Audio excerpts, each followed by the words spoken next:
ఇక్కడ ఛందస్సులో తేటగీతి గురించి ఇచ్చాడు. తేటగీతి అనేటటువంటి పద్యం మరి మనకి ఏ రకానికి చెందింది అంటే ఉపజాతి పద్యం.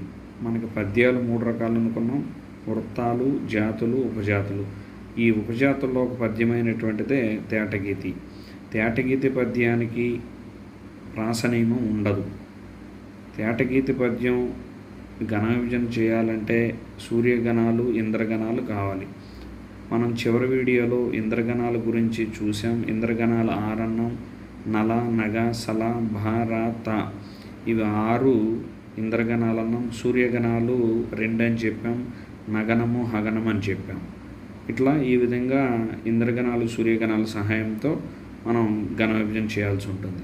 తేటగీతిలో ఏమేమి గణాలు ఉంటాయి అని అంటే 1 సూర్య, 2 ఇంద్ర, 2 సూర్యగణాలు ఉంటాయి. ఒక